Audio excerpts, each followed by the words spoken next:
Hello students. तो जिन students के हिंदी के पेपर का कोड 801 DE था वो अपना पेपर एक बार चेक कर ले। उनका सॉल्यूशन आज मैं यहाँ पर बताने वाला हूँ। तो पहला क्वेश्चन यहाँ पर आपका है, प्रताप नारायण मिश्र लेखक हैं। तो प्रताप नारायण मिश्र कौन से युग के लेखक हैं? इसका राइट आंसर था भारतेंदु युग के। भारतेंदु युग बी वाला ऑप्शन इसमें आपका करेक्ट है। दूसरा क्वेश्चन है, गुनाहों का देवता रचना की विधा है। किस विधा की रचना है? गुनाहों का देवता उपन्यास की रचना है।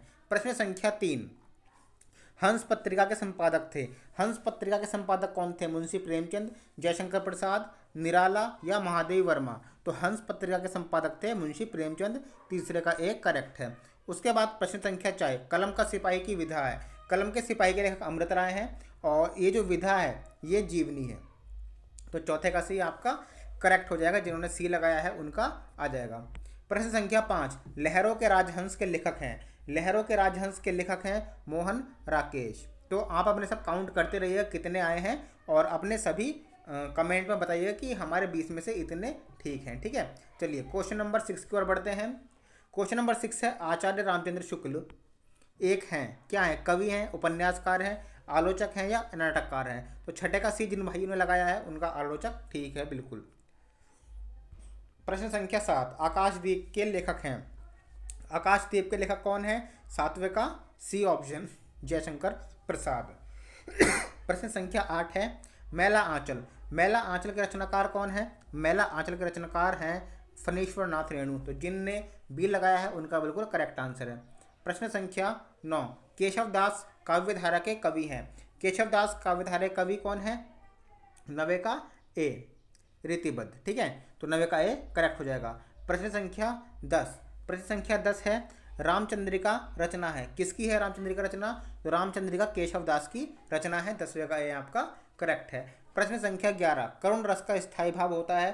करुण रस का स्थायी भाव शोक होता है। तो इसका बी ऑप्शन बिल्कुल करेक्ट हो जाएगा। प्रश्न संख्या 12, सोहत ओढ़े पीत पटु श्याम सलोने गात मनो नीलमणि शैल पर आत्म पर प्रभात। ये उत्प्रेक्ष अलंकार का उदाहरण है। 12वें का जिन्होंने सी लगाया है उनका बिल्कुल करेक्ट है। प्रश्न संख्या 13, मित्रों आपको बताना चाहूँगा जितने भी आपके पेपर होंगे मैथ, इंग्लिश, साइंस, सभी के सॉल्यूशन आपको आर.के. सिंह स्टडी सेंटर पर ही मिलने वाले हैं। तो सब्सक्राइब कर लेना। चलिए क्वेश्चन नंबर 13 की ओर बढ़ते हैं। और हम 11th क्लास की तैयारी बहुत जल्द स्टार्ट करने वाले हैं। 20 दिन बाद से ही क्लास 11 की तैयारी स्टार्ट कर दी जाएगी। तो सब्सक्राइब कर लीजिएगा जरूर। चलिए 13वां क्वेश्चन यहाँ से है, रोला छंद में कुल कितने चरण होते हैं? तो रोला छंद में 4 चरण होते हैं। 13 का सी करेक्ट है। प्रश्न संख्या 14, अधिग्रहण शब्द में प्रयुक्त उपसर्ग है। अधिग्रहण में कौन सा उपसर्ग है? तो अधिग्रहण में अधि उपसर्ग है, शुरू में अधि है। 14 का बी करेक्ट है। प्रश्न संख्या 5, प्रत्यय के कितने भेद हैं? तो प्रत्यय के 2 भेद होते हैं। 15 का ए आपका करेक्ट है। प्रश्न संख्या 16 है, तिरंगा में कौन सा समास है? तो जो ऑप्शन आपको दिए गए हैं उनके अकॉर्डिंग आपका सिर्फ और सिर्फ द्विगु ही होना चाहिए। तो 16 का भी द्विगु करेक्ट है। 17, प्रत्येक शब्द में कौन सी संधि है?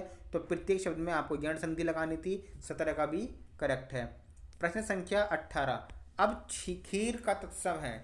तो कुछ मित्रों ने क्षीर लगाया है लेकिन ऑप्शन बी आपका बिल्कुल करेक्ट होगा इसमें। ठीक है, ए करेक्ट नहीं होगा, इसमें कंफ्यूज हुए होंगे काफ़ी स्टूडेंट्स। क्षीर इसमें होगा बी वाला। प्रश्न संख्या 19 यहाँ पर है, नदीय शब्द का वचन और विभक्ति है। तो नदी शब्द का विभक्ति और वचन कौन सा है? चतुर्थी एक वचन। 19 का डी इसमें करेक्ट है।